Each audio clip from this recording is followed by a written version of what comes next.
My sister-in-law leaked that her mom planned to wear white to my wedding, so I made sure I had something ready for her on the big day. Diana had always hated me. From the moment her son Trevor brought me home for Thanksgiving, she made it clear I wasn't good enough, not wealthy enough, not connected enough, too independent for her precious boy. The wedding planning was a nightmare. Diana insisted on being involved in everything, then criticized every choice. The venue was tacky. My dress was too revealing. The flowers were cheap, but the white dress thing? That crossed a line I couldn't ignore. Trevor's younger sister Melissa texted me 3 weeks before the wedding. "You need to know something," she wrote. "Mom bought a white gown. She's planning to upstage you." The photo she sent made my blood run cold. Gorgeous, elegant, floor-length white silk with crystal beading. The kind of dress that screams bride. I showed Trevor. He sighed, exhausted. "That's just how she is. Can we please not make this a bigger deal?" His loyalty to his mother over me stung, but I'd learned to pick my battles. This one, though, I wasn't letting go. I called my maid of honor, Violet, who ran a wedding planning business. "I need a backup plan," I told her. Something subtle but devastating. She understood immediately. We spent $400 on supplies and enlisted my bridesmaids for a covert operation. The wedding day arrived. Diana showed up in that white dress, looking smug and radiant. She made sure to stand where photographers would catch her during the ceremony. When people whispered, she played innocent. "Oh, is white inappropriate?" I thought that rule was outdated. The gleam in her eyes said otherwise. But I'd prepared. During cocktail hour, while Diana held court with relatives, Violet's team went to work. My 6 bridesmaids surrounded her strategically, creating a barrier while she chatted, oblivious. On my signal, Violet accidentally bumped into Diana with a full glass of red wine. The dress was instantly ruined, crimson spreading across white silk. Diana shrieked. Violet apologized profusely, dabbing uselessly with napkins. "Don't worry," I said sweetly, appearing with a garment bag. I brought a backup dress for emergencies. I'd selected it carefully, a hideous chartreuse mother-of-the-bride dress from a thrift store, 2 sizes too large with ruffles and shoulder pads straight from 1987. Diana's face went white, then purple. "I'm not wearing that monstrosity." "Then I guess you'll have to leave," I replied calmly. "Can't attend a wedding in a wine-stained dress, can..." She wore the chartreuse nightmare, seething through every photograph. But the real moment came during the reception. Diana cornered me near the bathroom. "You did this on purpose," she snarled. "The wine wasn't an accident." I smiled, leaning close. "Neither was your white dress, Diana." Her eyes narrowed. "You have no idea what you've started. This family will never accept you now. I'll make sure of it." "Your son married me," I said. "You already lost." That's when Diana smiled, cold and calculating. "Trevor doesn't know everything about his trust fund, does he? About the clause his grandfather added? The one that says if he marries without family approval, he loses everything?" She straightened the ruffled shoulders. "Enjoy your wedding night, sweetie. Tomorrow, we're calling the lawyers." My stomach dropped. Trevor had mentioned a trust fund, but never details. Never conditions. "You're bluffing." She pulled out her phone, showing me a legal document. There it was, clear as day. A matrimonial approval clause requiring consent from both living parents. Diana's signature was conspicuously absent. "See you in court," she whispered, then walked back to the reception, leaving me frozen, my perfect revenge suddenly feeling like the worst mistake of my life. I couldn't fit what happens next in this short video. Watch the rest down below. I stood outside that bathroom for what felt like an hour, but was probably only 3 minutes. My hands were shaking. The music from the reception drifted through the walls, some upbeat song that felt obscene given what I'd just learned. I wanted to run after Diana, to demand answers, but my legs wouldn't move. Violet found me there, mascara running down my face. "What happened?" she asked, grabbing my shoulders. "Did she say something?" I couldn't form words, just shook my head and showed her the screenshot I'd managed to take of Diana's phone before she walked away. Violet's eyes went wide as she read the legal document. "Holy shit," she whispered. "Is this real?" "I don't know. Maybe. Trevor never mentioned anything like this. You need to talk to him, right now." But I couldn't. Not at our wedding reception, not while 200 guests were dancing and eating the $18,000 meal we'd charged to 3 different credit cards, not while Trevor's father was giving a toast about how proud he was of his son. I fixed my makeup in the bathroom mirror, reapplied my lipstick with trembling hands, and walked back into the reception like nothing was wrong. Trevor caught my eye from across the room and smiled, completely unaware that our marriage might have just cost him his entire inheritance. The rest of the reception passed in a blur. I smiled for photos, cut the cake, threw my bouquet. Diana watched me the whole time with that same smug expression, sipping champagne in her hideous chartreuse dress like she'd already won. At midnight, Trevor and I finally collapsed in the honeymoon suite at the hotel. He started unbuttoning his shirt, grinning at me with that boyish look I'd fallen in love with 3 years ago. "Best day of my life," he said, pulling me close. I wanted to tell him. The word sat heavy on my tongue, but he looked so happy, so completely content, that I couldn't bring myself to ruin it. "Mine too," I lied. "We made love that night, but I was somewhere else entirely." My mind kept replaying Diana's words. "Tomorrow, we're calling the lawyers." I barely slept. At 6 a.m., while Trevor snored softly beside me, I grabbed his laptop from his bag and started researching trust fund clauses. What I found made my stomach turn. Matrimonial approval clauses were real, and they were enforceable. If Trevor's grandfather had included one in the trust document, and if Diana's signature was required for approval, we were in serious trouble. The trust fund wasn't just some small inheritance. Trevor had mentioned once that his grandfather had left him close to $4.7 million set to fully vest when he turned 30. He was 28 now. I thought about our life together, the small apartment we rented because Trevor said he wanted to build something on his own first, the modest car he drove, the way he never seemed worried about money, but never spent extravagantly either. He'd been waiting for that trust fund, planning on it, and I'd just jeopardized everything. At 8 a.m., Trevor's phone rang. He groaned, reaching for it without opening his eyes. Hello? His voice was thick with sleep. I watched his face change as he listened. Confusion, then disbelief, then something close to horror. What? No, Mom, that can't be right. He sat up straight, suddenly wide awake. What do you mean the lawyers are already reviewing it? My heart sank. It was happening, already. Trevor listened for another minute, his jaw clenching tighter with every word. I'll call you back, he finally said, and hung up. The silence stretched between us. What was that about? I asked, even though I already knew. He turned to look at me, his eyes searching my face. My mom says there's a clause in my grandfather's trust. Something about needing both parents' approval for major life decisions, including marriage. And she didn't approve. Apparently not. He ran his hands through his hair, the same gesture he made when he was stressed. She's saying I have to get the marriage annulled or I forfeit the entire trust fund. Trevor, did you know about this? The question hit me like a slap. What? No. How would I know about your family's trust fund? I don't know. But Melissa seemed to know everything else about what Mom was planning. Maybe she told you about this too. She didn't. I swear. Your mother told me last night, at the reception. His eyes narrowed. And you didn't think to mention it? We were at our wedding. I wasn't going to ruin our reception over something that might not even be true. Might not be true? He grabbed his laptop, pulling up his email. Mom sent me a copy of the trust document. Let me show you exactly how true it is. He clicked open an attachment, and there it was. Pages and pages of dense legal language, but one section was highlighted in yellow. The beneficiary must obtain written approval from both living parents for any marriage contracted before the age of 30. Failure to obtain such approval will result in immediate forfeiture of all trust assets, which will then be redistributed to surviving family members as outlined in Section 7. I read it 3 times, each word hammering another nail into my chest. I never knew this was in here, Trevor said quietly. Grandfather died when I was 19. My dad handled all the legal stuff. He never mentioned any conditions. Maybe he didn't know either. Or maybe he knew my mom would use it as a weapon someday. Trevor closed the laptop. She's done this before. With my sister. I'd heard about this.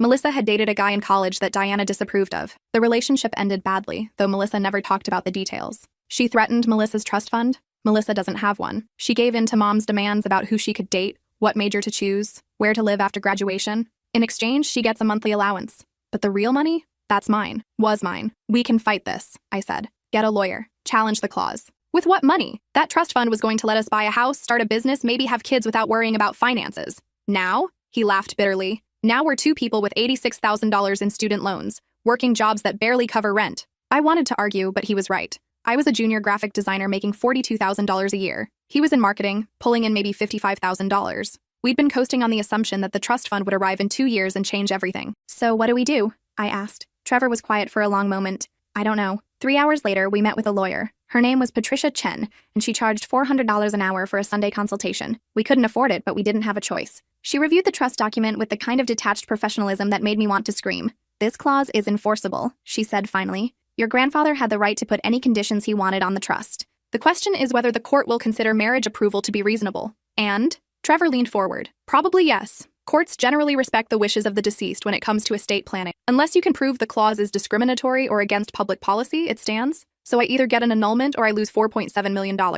That's the situation, yes. I felt like I was going to be sick. This was my fault. If I hadn't orchestrated the wine incident, if I just let Diana wear her white dress and dealt with it like an adult, maybe she wouldn't be weaponizing the trust fund now. What if we can get his mother to sign the approval? I asked. Patricia looked at me over her reading glasses. That would solve the problem. But based on what you've told me, that seems unlikely. There has to be something else, some loophole. There isn't. Her tone was final. I'm sorry, but this is pretty straightforward. The trust has conditions. Those conditions weren't met. The beneficiary loses access to the funds. We left her office in silence. Trevor didn't look at me during the elevator ride down, didn't speak during the drive home. When we got back to our apartment, he went straight to the bedroom and closed the door. I sat on the couch, staring at nothing. My phone buzzed. A text from Diana. I hope you enjoyed your wedding night. Trevor knows now, I assume. Such a shame. But actions have consequences, dear. You wanted to humiliate me? Consider yourself humiliated. I typed and deleted 5 different responses before settling on nothing. Anything I said would just make things worse. Another text came through, this time from Melissa. I heard what Mom did. I'm so sorry. I should have warned you about the trust fund clause. I didn't think she'd actually use it. You knew? I typed back. Mom threatened me with it when I was dating Cameron in college. Made me break up with him. I thought she was bluffing about doing it to Trevor. She wasn't bluffing. 3 dots appeared, then disappeared, then appeared again. Come over. Tomorrow. Don't tell Trevor. I might have something that can help. I wanted to ask what, but the dots disappeared and she didn't respond to my follow-up messages. That night, Trevor slept on the couch. I could hear him pacing around 2 a.m., probably researching lawyers or annulment procedures or ways to magically produce 4.7 million. The next morning, I called in sick to work and drove to Melissa's apartment across town. She answered the door looking exhausted, dark circles under her eyes. "You look how I feel," I said. "I didn't sleep. Come in." Her apartment was tiny, but expensively decorated. Everything from the furniture to the art on the walls screamed money, which made sense. Diana controlled her purse strings completely. "I need you to understand something before I show you this," Melissa said, kicking the door behind me. "If my mom finds out I gave this to you, she'll cut me off completely. No more allowance, no more car payments, no more health insurance. I'll be on my—" "Then don't show me. I can't ask you to risk that." "Yes, you can, because what she's doing is wrong." Melissa pulled out her laptop. After Cameron, I started digging into the family finances. I wanted to know exactly what leverage Mom had over me. She pulled up a folder filled with scanned documents. This is everything I could find about Trevor's trust fund. The original will, all the amendments, correspondence between my grandfather and his lawyers. And this, she clicked on one file, is the smoking gun. The document was a letter, dated 6 months before Trevor's grandfather died. It was addressed to Trevor's father. I read it out loud. "I'm concerned about Diana's influence over the children. She's become increasingly controlling, particularly regarding Melissa's personal life. I've added the marriage approval clause as a safeguard, but I want you to know it was never meant to be weaponized. If Diana tries to use it to control Trevor, I trust you'll override her objection. My intent was to protect the children from making rash decisions in their early 20s, not to give Diana permanent control over their lives." "Your grandfather wanted your dad to override Diana's objection?" "Exactly. The clause requires approval from both parents, but it doesn't specify that it has to be unanimous, just that both parents need to weigh in. So if your dad approves, the condition is met." Melissa smiled for the first time since I'd arrived. "My dad signed an approval form the day after your engagement was announced. He's always liked you. I saw it in his desk drawer." Hope fluttered in my chest. "Why didn't he tell Trevor?" "Because he didn't know Mom was going to object. Nobody did. She kept the white dress thing secret from him too. My dad he's not great at standing up to her. But I don't think he knows she's threatening to block the trust fund. We need to talk to him. That's the problem. He's in Singapore for work. Doesn't get back for another week. A week. 7 more days of Trevor looking at me like I destroyed our future. 7 more days of Diana's smug satisfaction. Can we call him?" I tried. "He's in back-to-back meetings with clients. Won't have time for a real conversation until Friday at the earliest." I slumped in my chair. "So we wait. Or," Melissa said slowly, "we go to the source. Your mom? She'll never sign. Not her. My uncle. My dad's brother." I vaguely remembered meeting him at the engagement party. Tall, serious-looking, not much for small talk. "What about him?" "He's the executor of my grandfather's estate. He's the one who actually controls distribution of the trust fund. If we can convince him that Mom is abusing the clause, that this isn't what grandfather intended, he might be able to override her. Can he do that? I'm not sure, but it's worth a shot." Uncle Richard lived in a massive house in the suburbs, the kind of place with a circular driveway and a fountain in front. When Melissa called to say we were coming, he agreed to see us immediately. He answered the door himself, no housekeeper or butler. Up close, I could see the family resemblance to Trevor. Same eyes, same jawline. "Come in," he said. Melissa explained some of what's happening. We sat in his study, surrounded by floor-to-ceiling bookshelves and leather furniture that probably cost more than my car. "Diana's blocking Trevor's trust fund because she disapproves of your marriage," Uncle Richard said. "Not a question, just a statement. Yes. And you want me to override her. We want you to enforce what your father actually intended," Melissa corrected. "This clause was never meant to give Mom absolute power." Uncle Richard sighed, pulling out reading glasses. "I've been expecting this call for years. I knew Diana would eventually use that clause as a weapon. I told my father it was a mistake to include it." "Can you help us?" I asked. "Legally? I'm not sure. The trust document gives both parents input, but it doesn't outline what happens if they disagree. I'd need to consult with the estate attorney." "And unofficially?" He leaned back in his chair, studying me. "Why did you marry Trevor?" The question caught me off guard. "Because I love him." Even knowing his family comes with significant baggage. Every family has baggage. True, but not every family has Diana. He smiled slightly. "I've known my sister-in-law for 30 years. She's brilliant, ambitious, and absolutely ruthless when she feels disrespected.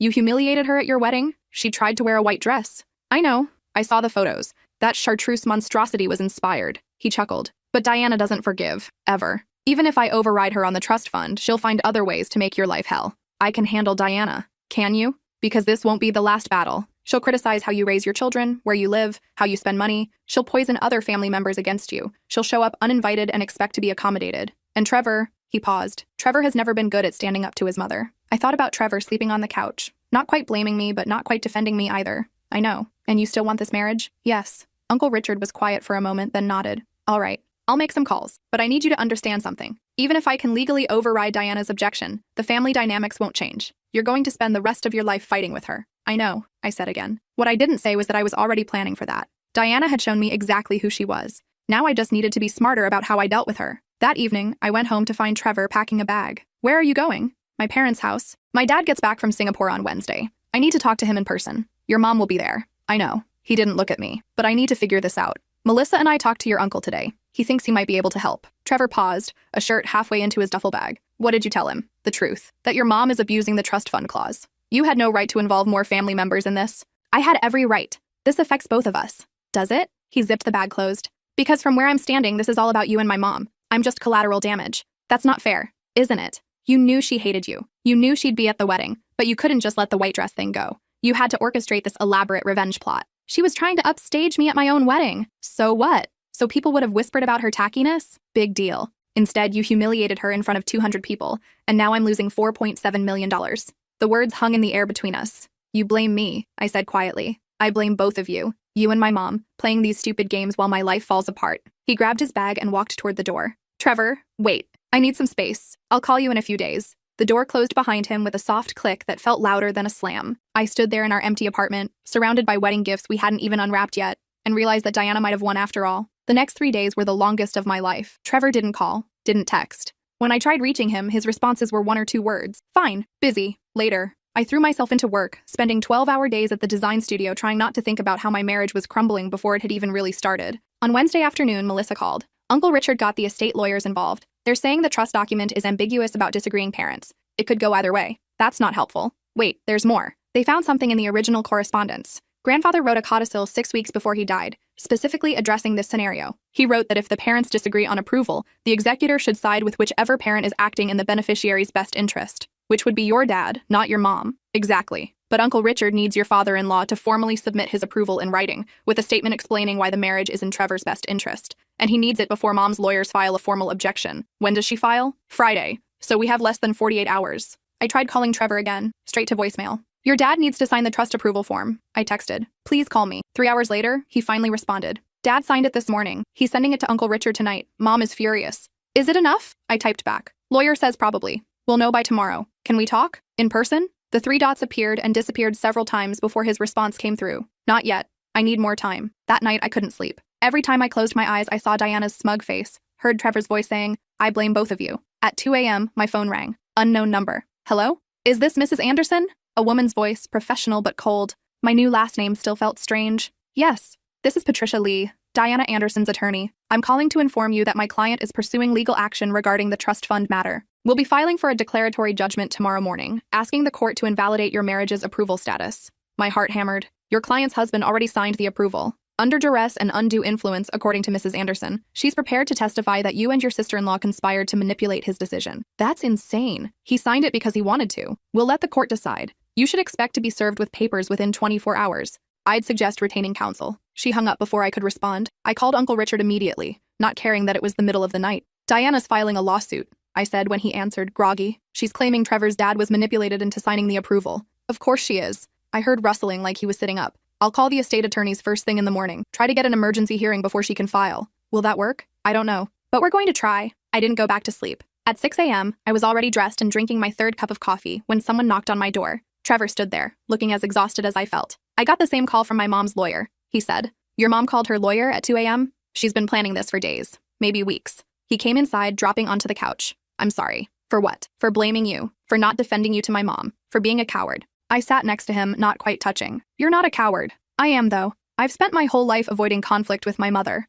letting her control things because it was easier than fighting. Even when she drove Melissa's boyfriend away, I told myself it was Melissa's choice to give in. You can't fix your sister's past. No, but I can fix this. Fix us. He finally looked at me. I love you, and I'm not letting my mother destroy our marriage over money, even if you lose the trust fund. Even then, we'll figure it out. We'll take out loans, work extra jobs, whatever it takes. I wanted to believe him, but I also knew how much that trust fund meant, not just for the money, but for what it represented. His grandfather's approval, his future security. Trevor, if we lose this court case, we're not going to lose. But if we do, then we lose. And we move on. He took my hand. I chose you, not the money. You. I felt tears starting to form. Your mom is going to make our lives hell. Probably. But we'll handle it together. At 9 a.m., we met with Uncle Richard and the estate attorneys at their downtown office. The conference room was all glass and steel, with a view of the city that probably cost extra. The lead attorney, a sharp-looking woman named Jennifer Brighton, didn't waste time with pleasantries. Diana's lawsuit is aggressive but ultimately baseless, she said, pulling up documents on the screen. She's claiming her husband was coerced into signing the approval,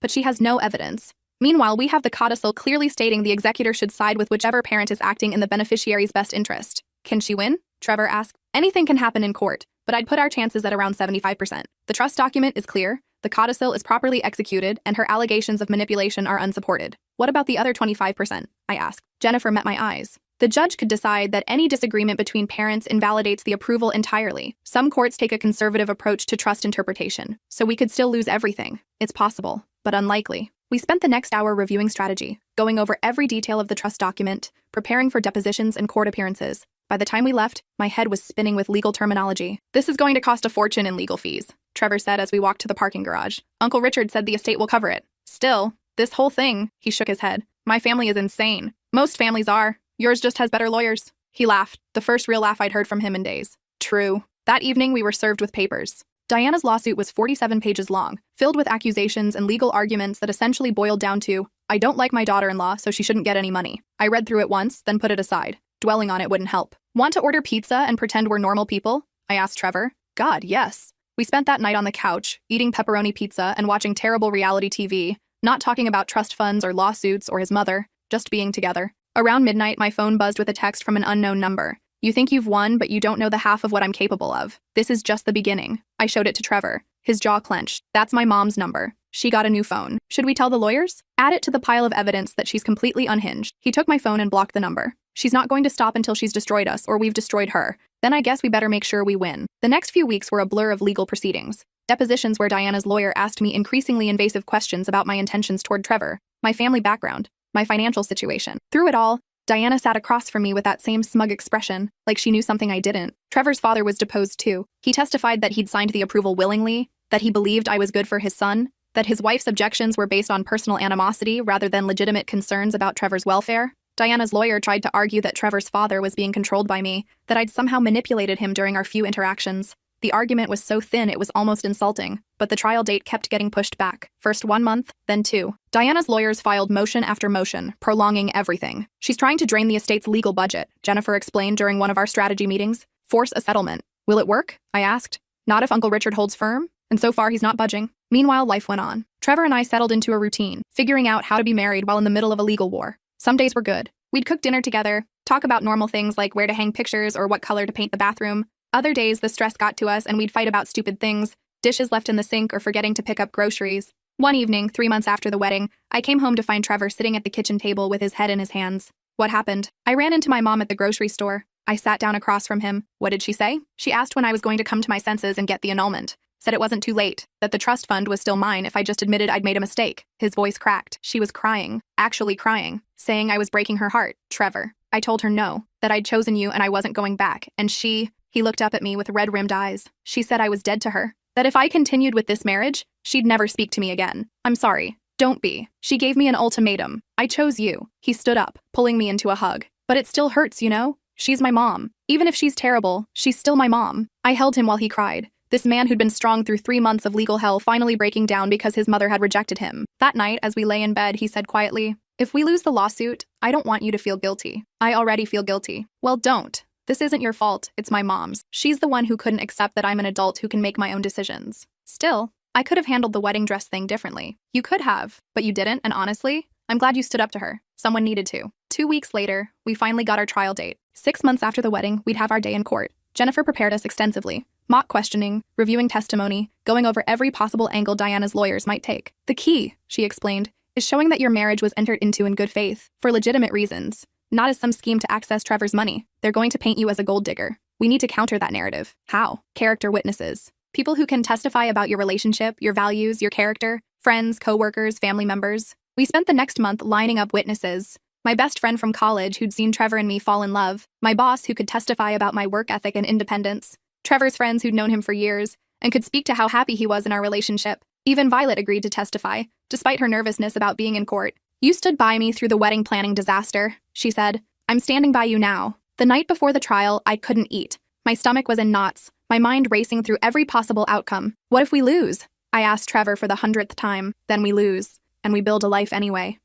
But nothing. I meant what I said. I chose you over the money. I'd choose you 100 times over. I wanted to believe it would be that simple. But I'd seen how the stress had worn on both of us. The fights over money, the anxiety about our future, the weight of knowing that one court decision could change everything. The trial started on a Tuesday morning in late July. The courthouse was grand and imposing, all marble and high ceilings that made me feel small. Diana was already there when we arrived, flanked by her legal team. She wore an expensive navy suit and pearls, looking every inch the respectable matron. When she saw us, her expression didn't change, just that same cold, calculating look. The courtroom filled up quickly. Uncle Richard sat on our side, along with Trevor's father, who'd flown back from another business trip specifically for this. Melissa was there too, despite knowing it might mean losing her allowance. The judge, a stern-looking woman in her 60s named Judge Patricia Morrison, called the court to order. Diana's lawyer went first, painting a picture of me as a calculating social climber who'd seduced Trevor specifically for his trust fund. He presented the wedding dress incident as evidence of my vindictive nature, showing photos of Diana in the chartreuse nightmare as proof of my cruelty.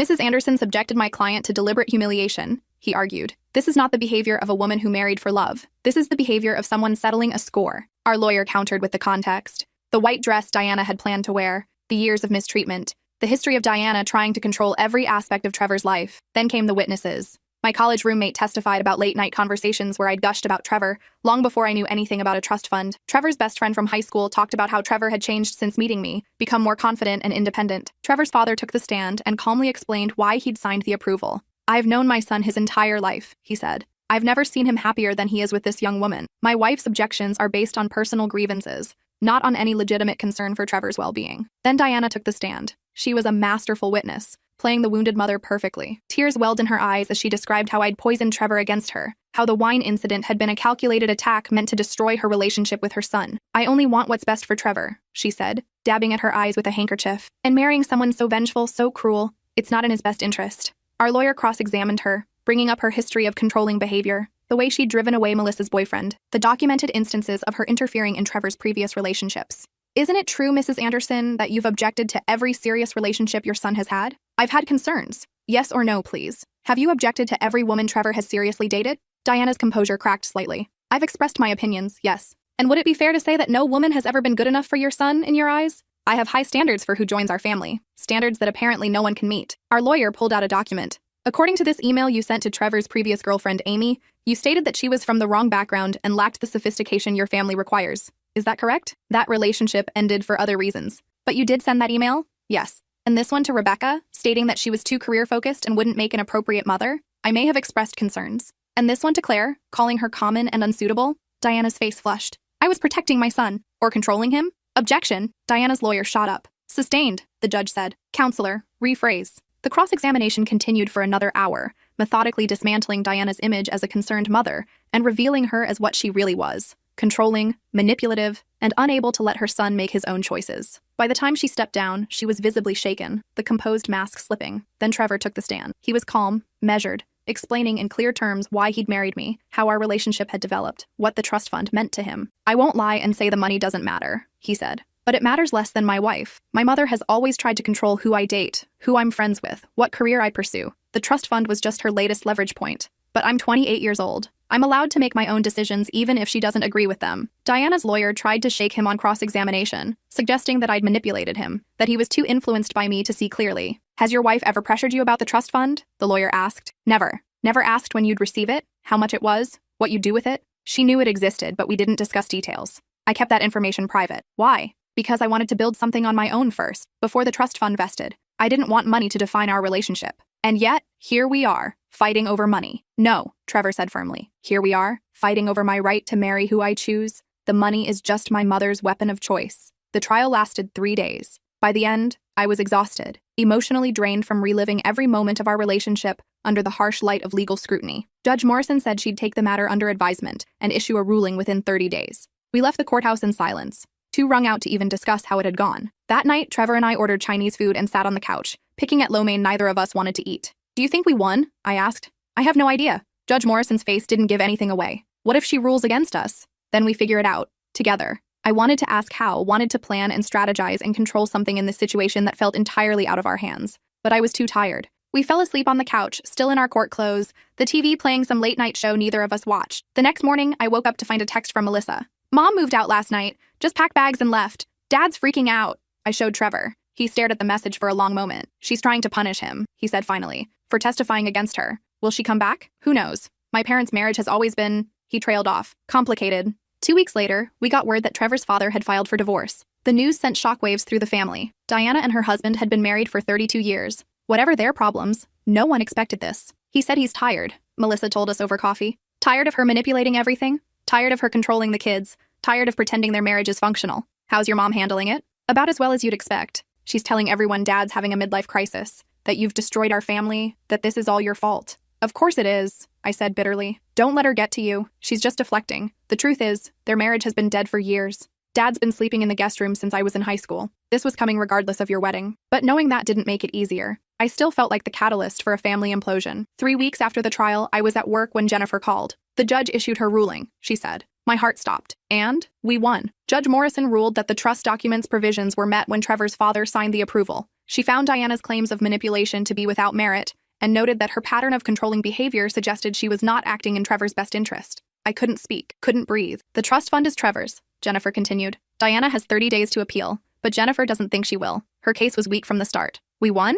You won. I called Trevor immediately. He was in a meeting, but when I said it was urgent, his boss let him step out. We won, I said as soon as he answered. The judge ruled in our favor. Silence on the other end. Then, are you sure? Jennifer just called. It's over. The money is yours. More silence. Then I heard him crying, these deep, shuddering sobs that came from somewhere beyond relief. Trevor? I'm okay. I'm good.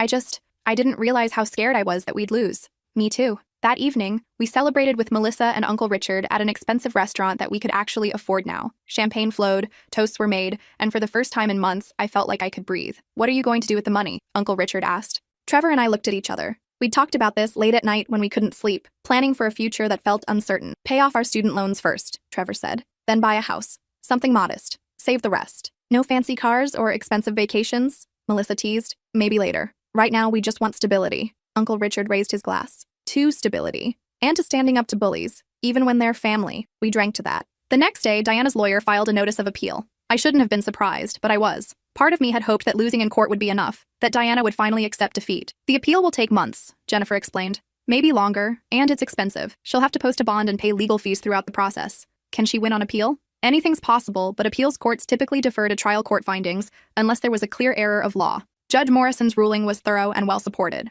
I'd put the chances of a reversal at less than 10%. 10%. Still a chance. Still a possibility that this nightmare would continue. But I was tired of living in fear of Diana. Tired of letting her control our lives. Let her appeal, I told Trevor. We're not putting our lives on hold anymore. We started house hunting the next week. Found a small 3-bedroom in a decent neighborhood. Nothing fancy but ours. We put down 20% and finally moved out of our cramped apartment. The house needed work. The kitchen was straight out of the 1970s, the bathrooms needed updating, and the carpet was a crime against aesthetics. But it had good bones and a yard and a bedroom that would someday be a nursery. We spent weekends painting walls and ripping out old fixtures, slowly making the space our own. It was satisfying, tangible work that felt like building something after months of everything falling apart. 3 months later, Diana's appeal was denied. The appellate court found no error in Judge Morrison's ruling and awarded us legal fees. She's done, Jennifer said when she called with the news. Unless she wants to appeal to the state Supreme Court, which would be frivolous and expensive. Is it really over?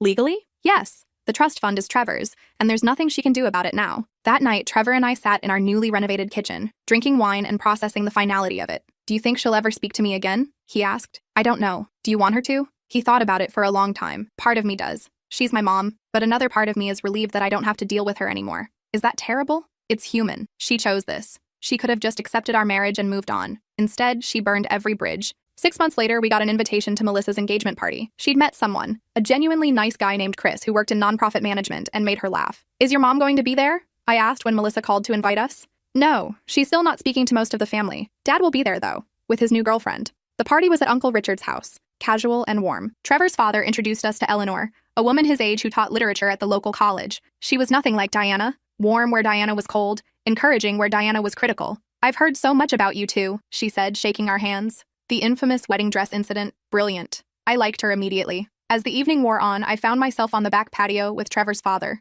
We'd never talked much, just polite small talk at family events. I owe you an apology, he said, surprising me. For what? For not standing up to Diana sooner, for letting her behavior go unchecked for so many years. I told myself I was keeping the peace, but really I was just being a coward. You testified for us in court. You signed the approval. That counts for something. It's the bare minimum of what a father should do. Support his son's choices. He took a sip of his drink. The divorce was the best decision I've made in 20 years. I only wish I'd done it sooner. How's Diana handling it? About as well as you'd expect. She's telling anyone who'll listen that I abandoned her, that you're a home wrecker, that the whole family has turned against her. But mostly she's alone, which is what happens when you spend your whole life pushing people away. I felt a small twinge of pity for Diana despite everything. To lose your husband, your son, and most of your family because you couldn't control your need to control everything. But the pity was small and quickly passed. A year after the wedding, Trevor and I were finally in a good place. The legal battles were over. The trust fund was secure. Our house was slowly becoming a home. We'd started talking about kids, tentatively planning for a future that felt stable. Then, one Tuesday morning, I came out of the bathroom holding a positive pregnancy test. Trevor's face went through about 5 different emotions in 3 seconds. Shock, joy, terror, excitement, pure panic. "We're having a baby?" His voice cracked. "We're having a baby." He picked me up and spun me around, laughing and crying at the same time. The pregnancy was smooth, blessedly free of complications. We turned the 3rd bedroom into a nursery, painting it a soft yellow because we decided to keep the gender a surprise. 8 months in, I was huge and uncomfortable, and ready to meet this baby who kept kicking my ribs. That's when I got a text from an unknown number. I heard about the pregnancy. "Congratulations. I'd like to meet for coffee to discuss the future." It was Diana. I recognized the tone, if not the number. I showed Trevor. He stared at it for a long moment. "What do you want to do?" he asked. "I don't know. Part of me wants to ignore it, but she's the baby's grandmother." "Yeah." We talked about it for days, weighing the pros and cons. Finally, I agreed to meet her, but only in a public place and only for an hour. The coffee shop was neutral territory, a busy Starbucks where nothing too dramatic could happen. Diana was already there when I arrived, looking smaller somehow, older. "Thank you for coming," she said as I sat down. "I almost didn't. I wouldn't have blamed you if you hadn't." She wrapped her hands around her coffee cup. "I've spent the last year in therapy, court-mandated initially because of the divorce, but I've continued going. Good for you. My therapist helped me see some things about myself, about my need to control everyone around me, about how I've destroyed every meaningful relationship in my life because I couldn't let go." I waited, not sure where this was going. "I'm not asking for forgiveness," she continued. "I don't deserve it, but I'm asking for a chance to be part of my grandchild's life, to do better than I did with my own children." "Diana, I know I don't deserve it. I know what I put you through. The wedding dress thing was petty. The lawsuit was cruel. I've been a terrible mother and an even worse mother-in-law." She looked up at me, and for the first time I saw something genuine in her eyes. Something beyond the manipulation and the control. "But I don't want to miss out on my grandchild's life because I was too proud to admit I was wrong." I studied her face, looking for signs of deceit, some indication that this was another manipulation, but she just looked tired and sad. "I need to talk to Trevor about this." "Of course, I understand." She pulled out a card. "This is my therapist's information. She's willing to do some family sessions if you'd be open to it. Neutral ground, professional mediation." I took the card. "I'll think about it. That's all I'm asking." I left the coffee shop feeling confused. Part of me wanted to believe Diana had really changed. Another part remembered every cruel thing she'd done, every manipulation, every attempt to destroy my marriage.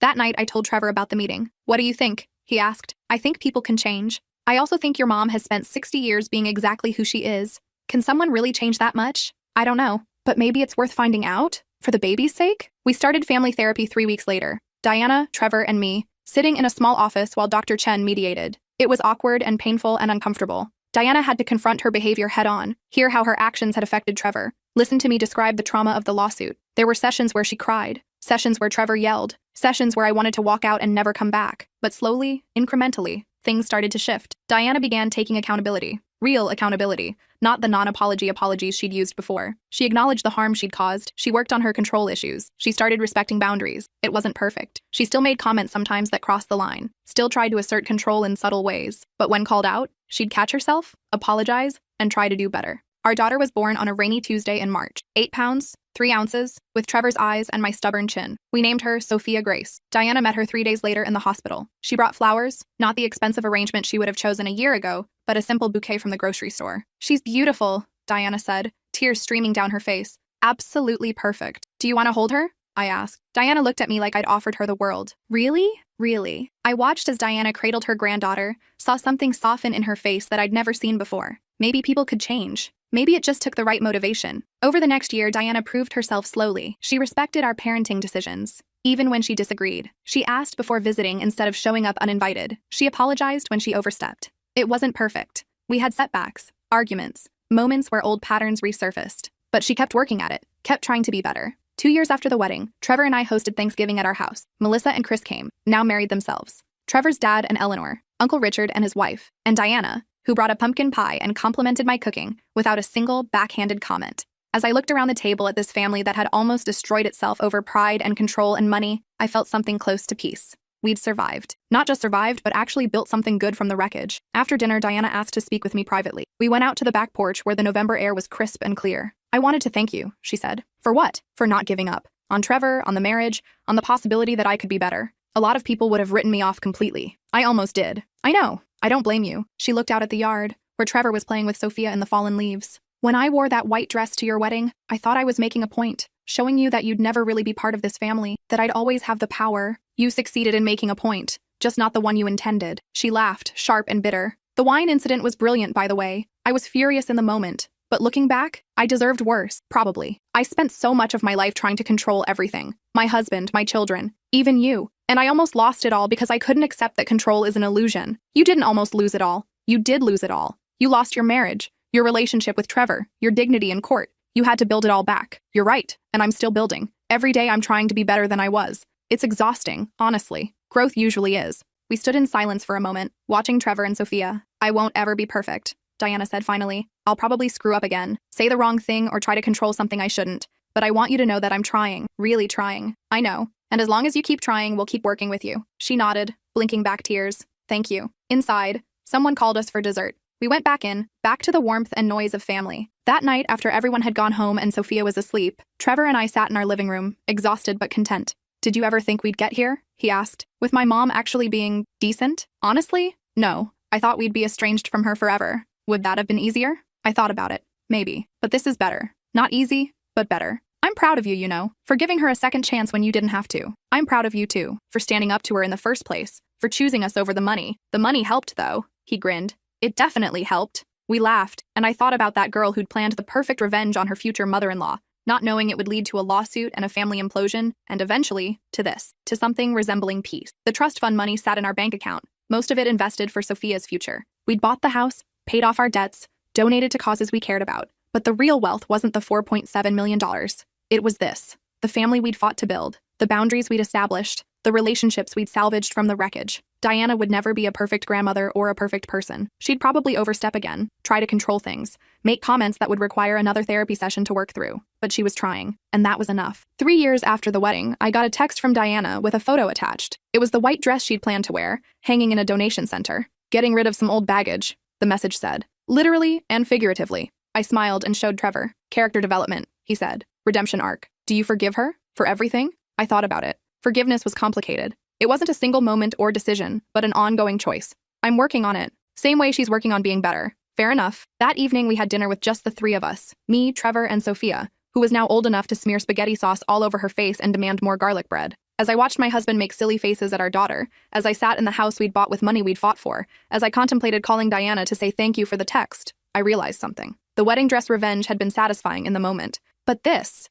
messy, complicated, hard-won family peace was so much better than any revenge could ever be. Sometimes the best payback isn't destruction. It's building something good despite someone's best efforts to tear you down. And we'd built something good. Not perfect. Never perfect. But ours. And that was enough.